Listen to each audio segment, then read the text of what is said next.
In our firepower money investigation, the California Supreme Court ruled in favor of ABC10 this week. As we continue to hold PG&E and the state government accountable, we wanted to show you what PG&E state regulators and the governor's office said to each other when they bailed PG&E out of the financial consequences of the crimes that the company committed. ABC10 and investigative reporter Brandon Rittiman sued PG&E's regulators at the California PUC. He's here to explain the Supreme Court ruling and what comes next. The state Supreme Court granted our petition this week, reversing the decision of a lower appeals court in San Francisco, which told us we didn't have the right to sue to enforce California transparency laws. We don't sue the government every day, so here's what this is about and why you should care. Almost 3 years ago, PG&E, the company, burned down the town of Paradise and killed at least 84 people. The campfire was more than an accident. It was a crime. PG&E admitted that. The company pleaded guilty to 1 felony for sparking the fire through criminal negligence and guilty to 84 homicide charges, felony involuntary manslaughter for killing people in and around Paradise. As we've been exposing for years now, the Newsom administration and regulators at the PUC responded with a complex plan to bail PG&E out.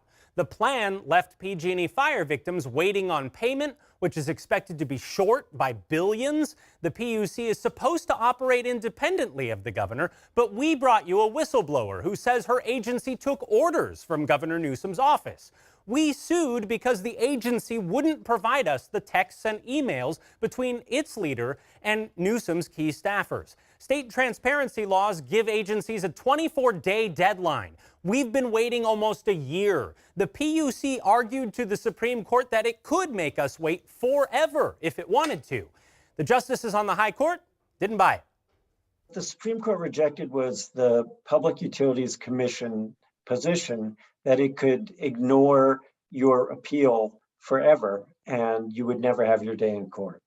Our attorney, Steve Zansberg. Now, instead of being allowed to take forever before we can sue, the Supreme Court told the lower court to reverse its decision and order the PUC to explain why we, and all of you, shouldn't be allowed to see these texts and emails under the state open record law. It's not over yet, but it's a big step forward, Madison. Okay, so Brandon, when might we see those texts and emails? Well, the CPUC could release them anytime they wanted, but they don't want to, as we just covered. So instead, they want us to wait until a meeting they say they're going to try to have next month, where they plan to deny us again and then make us appeal one more time. The Supreme Court says we don't have to wait on all that anymore. The PUC is about to get a court order asking it to explain why we shouldn't have these records already. They'll have 30 days to respond, and then we go from there. It could honestly take into next year, and if it does, CPUC President Mary Bell Batcher, who's involved in these messages, will be gone. She announced her resignation after our last round of reports. She was supposed to serve a full term, but she never got a confirmation hearing in the Senate. And lastly, Brandon, we're not alone in this lawsuit. We had some other groups jump in to support it. Yeah, we've been joined by the First Amendment Coalition, the Associated Press, and the Center for Investigative Reporting. They filed a friend of the court brief arguing in our favor. They all see this as a stall tactic by the PUC and a direct threat to the state's open record laws, because transparency delayed, they argue, is transparency denied.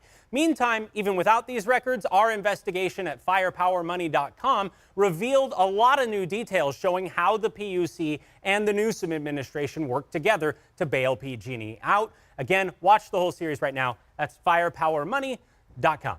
And Brandon, incredible work. Again, firepowermoney.com to see his multi-year investigation into PG&E. Brandon, thank you. Thank you.